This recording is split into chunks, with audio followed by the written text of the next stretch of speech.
नमस्कार, आप देख रहे हैं आज तक डिजिटल और मैं हूं आपके साथ अनूप आकाश वर्मा और मेरे साथ हैं क्राइम तक के एसोसिएट एडिटर चिराग गोठी। चिराग, बहुत बहुत स्वागत है आपका। और कल जो चिराग हम बात कर रहे थे, समीर वानखेड़े का ये पूरा मामला है। एक नई तारीख दी गई है और उसमें भी कुछ राहत की बात सामने आ रही है।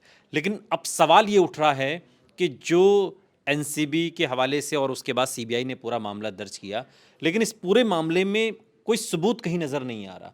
जिस 25 करोड़ की घूस की लेन देन की बात कही जा रही है, उसकी बात हुई, 50 लाख की फिर बात कही गई कि दिए गए, लेकिन कहीं कुछ सबूत नहीं दिख रहा। इसके अलावा हाईकोर्ट ने भी कुछ फटकार लगाई है। पूरी खबर क्या है, उसको अपडेट जरा करिए। देखिए, हाई कोर्ट ने तो सीधा सीधा फटकार समीर वानखेड़े को लगाई है कि ये जो चैट्स लीक हो रही है मीडिया में क्यों हो रही है, तो आप सही प्लेटफॉर्म पर आइए, वहाँ लीक करिए जो भी आपको बताना है, मतलब लीक क्या बताना जो है। दूसरा, इसमें आपने सबूत की बात की, बहुत इंपॉर्टेंट बात है।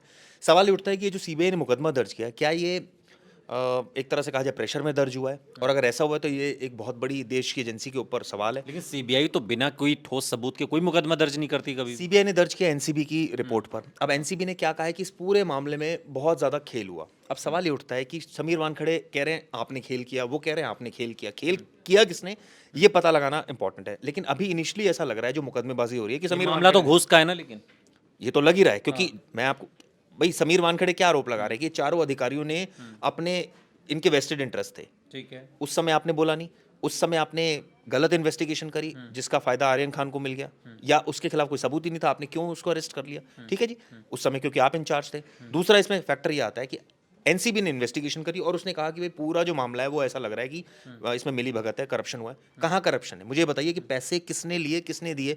हम कह रहे हैं पूजा डडलानी ने दिए किरण गोसावी को। क्या कोई पैसों की जब लेन देन होता है, ये तो बहुत, आजकल तो बड़े स्मार्ट हो गए हैं लोग, जमाना ऐसा है कि लोग जाकर सीधा अपने खुद पैसे नहीं पकड़ते, किसी और को भेजते हैं, और फिर वहाँ भी जो पकड़ने वाला होता है ऐसी जगह चूज करता है जहाँ कोई सीसीटीवी ना हो, जहाँ कोई मैसेज एक्सचेंज नहीं हो।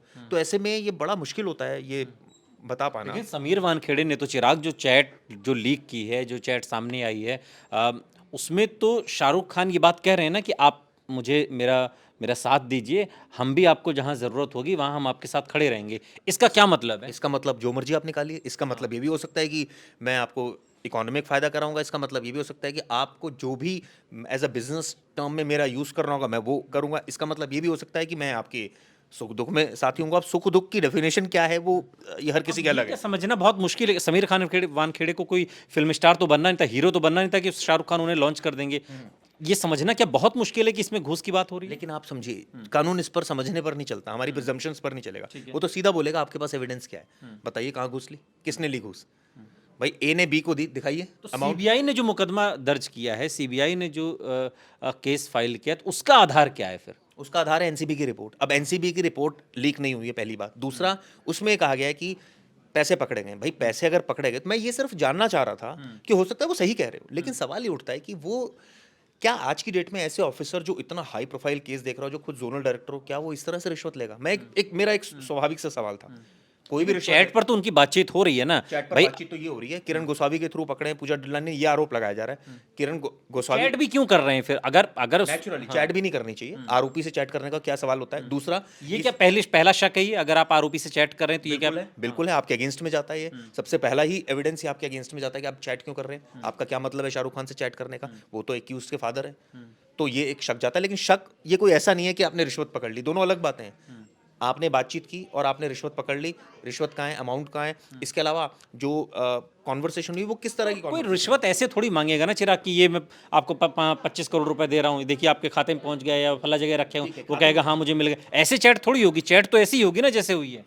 होगी? तो ऐसे ही बात आपकी सही है, लेकिन सवाल ये उठता है कि फिर उसकी क्या रिकवरी कहाँ हुई है? भाई 12 लाख रुपए अगर वो दिए गए, उन्होंने कहा 38 हमने वापस कर दिए, 12 हमने दिए 50 में से।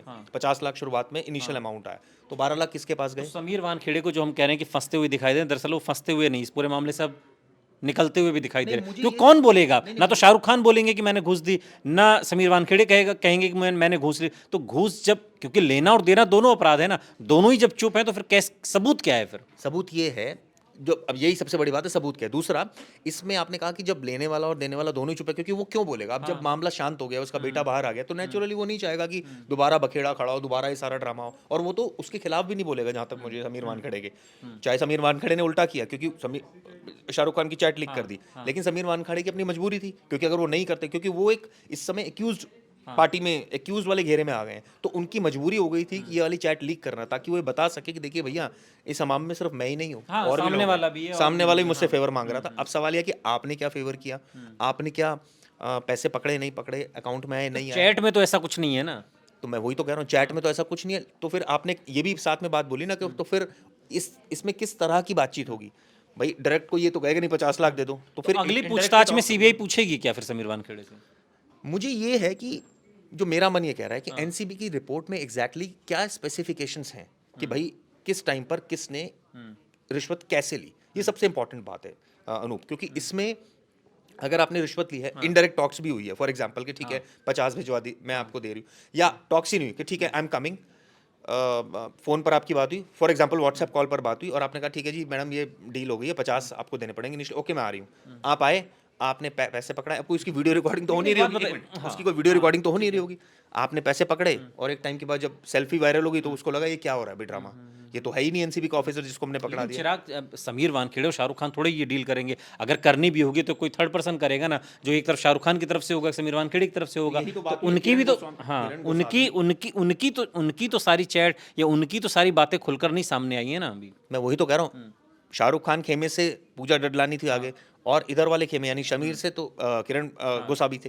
तो इन दोनों के बीच में बातचीत हुई है। अब इन दोनों के बीच में किस लेवल की बातचीत हुई है, आप खुद सोचिए। जो पैसा के लेन देन कर रहा है वो यूजली व्हाट्सएप कॉल पर करेगा, वो कोई मैसेज एक्सचेंज नहीं करता इस तरह, क्योंकि उसको पता होता है कि कल को अगर पकड़े गए तो सबसे बड़ा एविडेंस वही बनता है उनके खिलाफ कि देखिए। सीबीआई के बारे में तो यही कहा जाता है ना, सीबीआई जब कोई मुकदमा दर्ज करती है तो उसके पास ठोस आधार होता है, लेकिन या एक आरोप लगता है भाई प्रेशर का भी। लेकिन यहाँ तो हम डे वन से बात कर रहे हैं ना कि एनसीबी की रिपोर्ट के हवाले से, तो सीबीआई ने अगर मुकदमा दर्ज किया तो उसके बाद भी कुछ वजनदार चीज होगी। हम ऐसा मान रहे हैं, लेकिन हमने ये भी देखा है कि आज के दौर में कई पॉलिटिकल पार्टीज ये आरोप लगाती है कि सीबीआई और ईडी का किस तरह से बेजा इस्तेमाल हो रहा है। कहीं ऐसा तो नहीं कि इस केस में भी हो रहा है और समीर वानखेड़े सही बोल रहा हो कि उसको बलि का बकरा बनाया जा रहा है क्योंकि वो सच उजागर कर रहा था, इसलिए उसको टारगेट किया जा रहा है। ये भी एक बहुत सोचने वाली बात है। अगर ऐसा है और गलत मुकदमा दर्ज हुआ है या सिर्फ एक रिपोर्ट के हवाले से मुकदमा दर्ज हुआ है, तो ये तो देश की सबसे बड़ी एजेंसी पर ही सवाल है। एक आखिरी सवाल चिराग, इसमें जो सच की पर्दादारी है, क्या उसका रिमोट कंट्रोल शाहरुख खान के पास भी है कि वो बोलेंगे तो शायद जो जो